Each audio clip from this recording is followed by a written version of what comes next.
나라 예산 네트워크 아시죠? 최순실 예산 찾아내신 분 정창수 소장님을 모시겠습니다.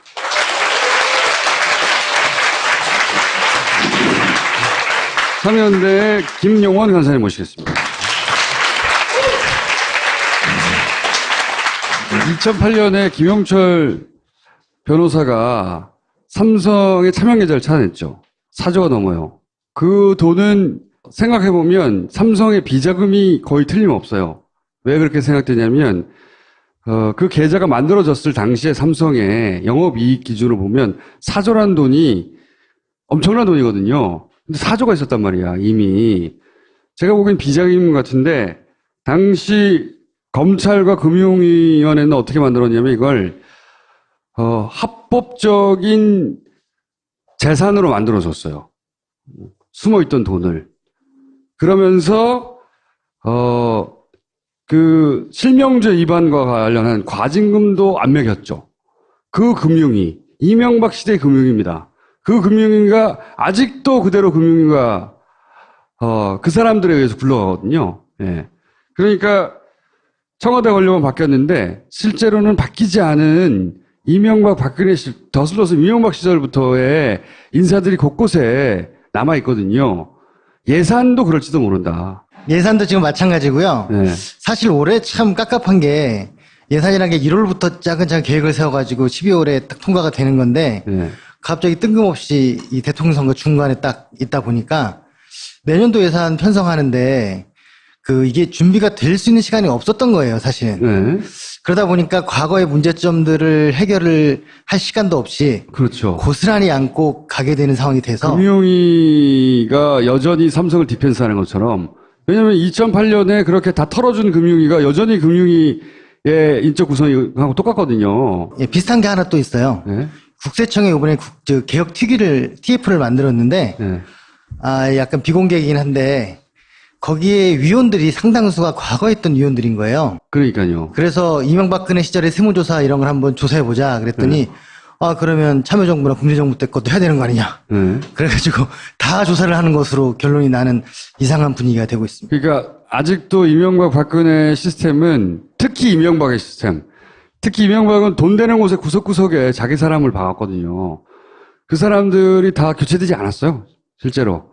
아직도 살아남아 있다. 많은 구석에. 그러면 예산은 그렇지 않을까? 나라 돈을 빼먹으려면 시스템적으로 빼먹어야 되니까 예산은 혹시 이명박포 예산 혹은 그게 있지 않을까 하고 찾아보신 거예요. 또 안 시켰는데. 이런 분들의 특징이 안 시켰는데 하는 거잖아요. 네. 각하 예산이 숨어 있지는 않을까. 각하표 예산. 자, 이거 뭡니까? 제가 갖고 나온 건 이제 자원외교 얘기인데요. 네. 이게 보시면 자원공기업 부채 현황이라고 있을 겁니다. 이게 이제 세 개예요. 네. 석유공사, 광물자원공사, 가스공사. 2007년 보시면 이제 12.8조죠, 부채가. 네. 근데 딱 5년 만에 딱 40조가 됩니다. 40조. 그리고 지금 이제 2016년 기준으로 이제 4조 정도 더 늘어서 이제 56조가 된 상태고요. 횟수율 0.1%. 네, 네. 0.1%. 광물자원공사라는 회사가 있어요. 네. 뭐 한대냐면 이제 자원을 막 개발하는 겁니다. 네. 근데 이제 이게 막 돈을 벌기 위한 게 아니라 우리가 자원이 없으니까 해외에서 자원을 개발해서 그거를 쓰자 이런 거예요. 경제성은 없어도. 근데 여기가 사실은 되게 사업을 작게 했었거든요. 네. 근데 이명박 정부 때 이제 엄청나게 사업을 합니다. 지금 보시면은 그 광물자원공사 사업이 2개가 있는 게 28억 달러라고 돼 있는데 이게 광물자원공사 전체 사업의 70%가 넘어요. 이 2개가. 요거 2개가. 네, 이 2개가. 13억하고 15억하고 70%가 넘는다. 요 2개에 들어간 돈이. 사실 이 2개를 빼면 광물자원공사는 하는 일이 없는 겁니다. 어떻게 보면은. 네. 그런데 회수율이 각각 하나는 2%, 하나는 12%. 네. 네. 근데 지금 유일하게 광물자원공사가 자기가 이제 사장으로 할 수 있는 사업이 본래어 사업이에요. 나머지는 사실은 지분 10%, 20% 정도만 참여하는 건데 네. 본래어만 유일하게 74%를 가지고 있습니다. 최대 주주네요. 네. 네. 근데 문제는 심할 정도로 돈이 많이 들어가고 있는 거죠. 그러니까 이게 이명박 정부 때 한창 이제 돈이 많이 들어가니까 2015년에 이제 국조도 하고 이렇게 막 많이 문제가 됐어요. 문제가 됐는데 내부적으로 어떤 일이 있었냐면은 이 정도 사업 이제 크기면은 매년 이 사업을 평가를 합니다. 이게 앞으로 하면 얼마 정도 될 것이다. 근데 2015년에는 평가해보니까 마이너스 3억이었어요. 마이너스 3억 달러. 그러니까 우리나라 돈으로 한 3천억 되죠. 그러니까 계속하면 마이너스 3천억이다.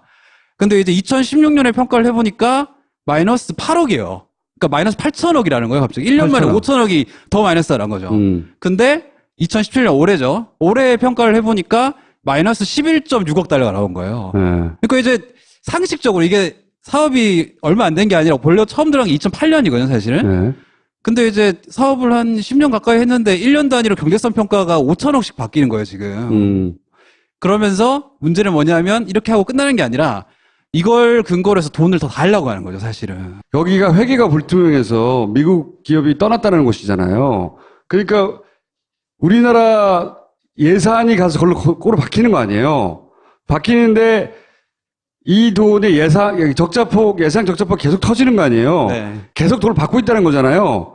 멕시코, 볼레오 이 뒤에 누군가가 돈을 쭉쭉 먹고 있다라고 의심된다. 볼레오 같은 경우가 이제 구리를 캐는 강산이에요, 기본적으로. 구리를 캐는 강산인데, 근데 이제 저희가 이 사업의 광물자원공사 대주주라고 그랬잖아요. 그럼 이제 구리를 계속 팔 것 같은데 문제는 그게 아닙니다. 2031년이면 돌려줘야 돼요, 이거를. 그러니까 무한정 팔 수 있는 게 아니에요, 이게 지금. 그럼 31년 동안 계속 손해만 보다가 돌려준다? 네, 근데 더 재밌는 게 뭐냐. 이게 이 정도 훌륭한데? 되면은 매년 이제 계산을 해요. 이거 뭐 예를 들면 지금 17년인데 18년에 얼마를 벌고 19년에 얼마를 벌고 계산한 그 자료가 있는데 보면 이제 매해 한 1,000만 달러. 그러니까 우리나라 돈으로 한 100억 정도죠.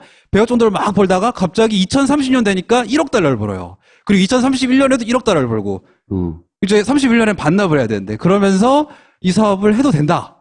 이렇게 지금 가고 있는 구조인 거죠. 제가 오랜 세월 각하를 추적하다가 깨달은 바인데 이 사업이 사업성이 없다. 이게 핵심이 아니에요. 이 사업에 그럼에도 불구하고 계속 우리나라에 예산이 들어가고 있다는 게 핵심이에요.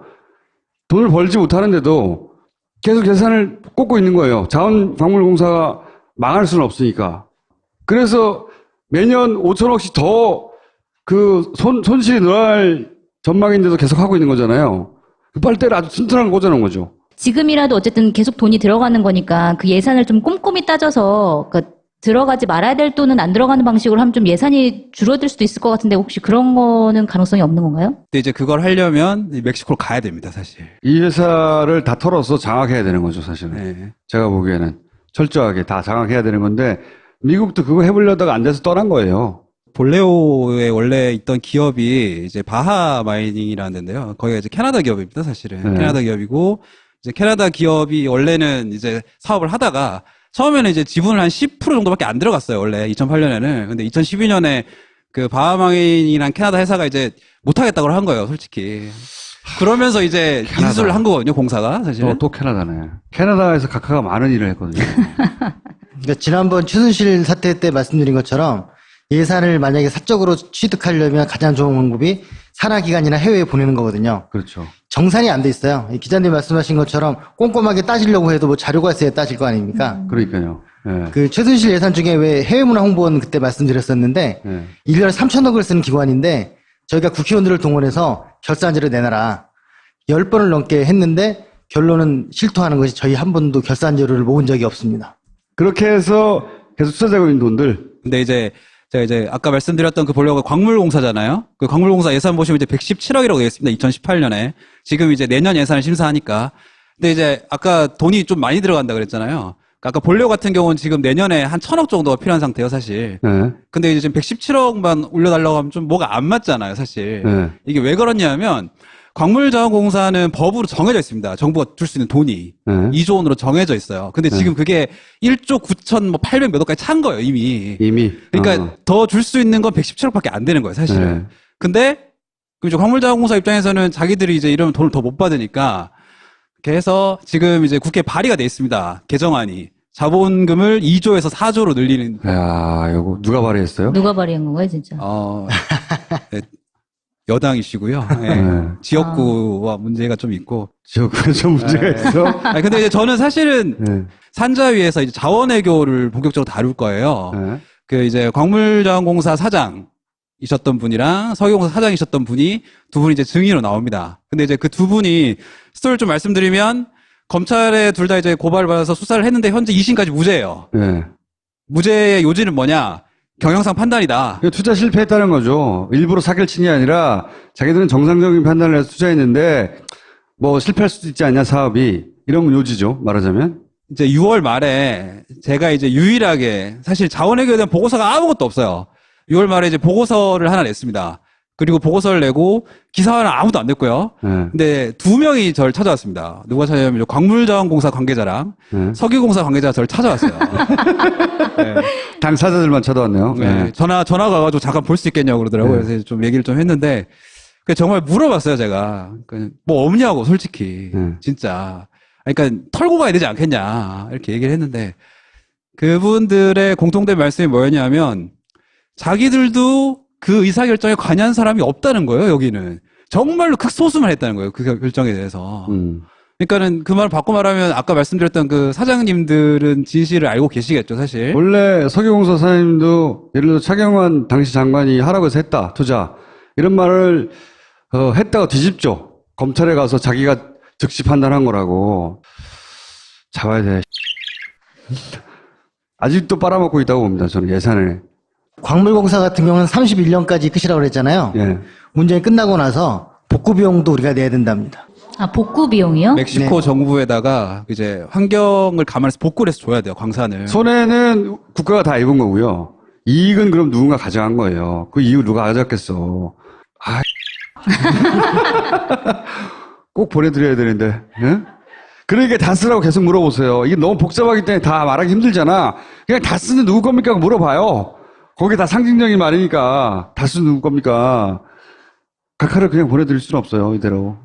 박수 부탁드립니다. 네. 다리가 보이질 않았다고 이렇게 탕! 저기 아빠 총구를 백발백중이지.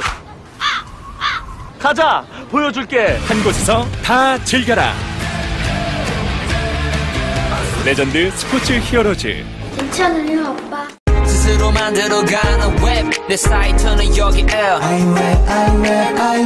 디자인부터 제작까지 가능해 바로 여기에 어렵지 않지 웹 디자인 웹 내가 만드는 반응형 웹사이트. 쇼핑의 글로벌 버전까지 아이맵에서. 아이맵. 특히 이명박의 시스템.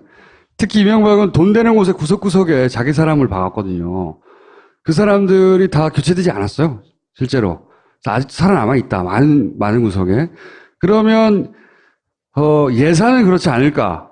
나라 돈을 빼먹으려면 시스템적으로 빼먹어야 되니까. 예산은 혹시 이명박포 예산, 혹은 그게 있지 않을까 하고 찾아보신 거예요. 또 안 시켰는데. 이런 분들의 특징이 안 시켰는데 하는 거잖아요. 예. 각하 예산이 숨어 있지는 않을까. 각하표 예산. 자, 이거 뭡니까? 제가 갖고 나온 건 이제 자원외교 얘기인데요. 네. 이게 보시면 이제 자원공기업 부채 현황이라고 있을 겁니다. 이게 이제 세 개예요. 네. 석유공사, 광물자원공사, 가스공사. 이제 2007년 보시면 이제 12.8조죠, 부채가. 네. 근데 딱 5년 만에 딱 40조가 됩니다. 합법적인 재산으로 만들어줬어요. 숨어있던 돈을. 그러면서, 그 실명제 위반과 관련한 과징금도 안 매겼죠. 그 금융위, 이명박 시대 금융위입니다. 그 금융위가 아직도 그대로 금융위가 그 사람들에 의해서 굴러가거든요. 예.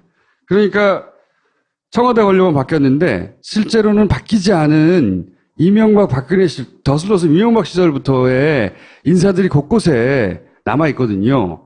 예산도 그럴지도 모른다. 예산도 지금 마찬가지고요. 네. 사실 올해 참 깝깝한 게 예산이라는 게 1월부터 차근차근 계획을 세워가지고 12월에 딱 통과가 되는 건데 네. 갑자기 뜬금없이 이 대통령 선거 중간에 딱 있다 보니까 사십시오. 그리고 지금 이제 2016년 기준으로 이제 4조 더 늘어서 이제 56조가 된 상태고요. 횟수율 0.1%. 네, 0.1%. 광물자원공사라는 회사가 있어요. 네. 뭐 한대냐면 이제 자원을 막 개발하는 겁니다. 네. 근데 이제 이게 막 돈을 벌기 위한 게 아니라 우리가 자원이 없으니까 해외에서 자원을 개발해서 그거를 뭐 쓰자 뭐 이런 거예요. 경제성은 없어도. 근데 여기가 사실은 되게 사업을 작게 했었거든요. 네. 근데 이명박 정부 때 이제 엄청나게 사업을 합니다. 지금 네. 보시면은 그 광물자원공사 사업이 2개가 있는 게 28억 달러라고 돼 있는데 이게 광물자원공사 전체 사업의 70% 넘어요. 이 2개가. 요거 2개가. 네, 이 2개가. 13억하고 15억하고. 70%가 넘는다. 요 2개에 들어간 돈이. 사실 이 2개를 빼면 광물자원공사는 하는 일이 없는 겁니다. 어떻게 보면은. 네. 그런데 횟수 내년도 예산 편성하는데 이게 준비가 될 수 있는 시간이 없었던 거예요, 사실은. 네. 그러다 보니까 과거의 문제점들을 해결을 할 시간도 없이 그렇죠. 고스란히 안고 가게 되는 상황이 돼서 금융위가 여전히 삼성을 디펜스하는 것처럼, 왜냐하면 2008년에 그렇게 다 털어준 금융위가 여전히 금융위의 인적 구성하고 똑같거든요. 예, 비슷한 게 하나 또 있어요. 네. 국세청에 이번에 개혁 TF를 만들었는데 네. 약간 비공개이긴 한데 거기에 위원들이 상당수가 과거에 있던 위원들인 거예요. 그러니까요. 그래서 이명박근혜 시절에 세무조사 이런 걸 한번 조사해보자 그랬더니 그러면 참여정부나 국민정부 때 것도 해야 되는 거 아니냐. 그래가지고 다 조사를 하는 것으로 결론이 나는 이상한 분위기가 되고 있습니다. 그러니까 아직도 이명박 박근혜 시스템은 특히 나라 예산 네트워크 아시죠? 최순실 예산 찾아내신 분 정창수 소장님을 모시겠습니다.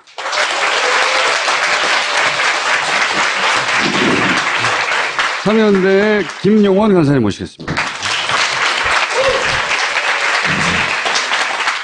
2008년에 김영철 변호사가 삼성의 차명 계좌를 찾아냈죠. 4조가 넘어요. 그 돈은 생각해보면 삼성의 비자금이 거의 틀림없어요. 왜 그렇게 생각되냐면 그 계좌가 만들어졌을 당시에 삼성의 영업이익 기준으로 보면 4조라는 돈이 엄청난 돈이거든요. 근데 4조가 있었단 말이야, 이미. 제가 보기엔 비자금 같은데, 당시 검찰과 금융위원회는 어떻게 만들었냐면 이걸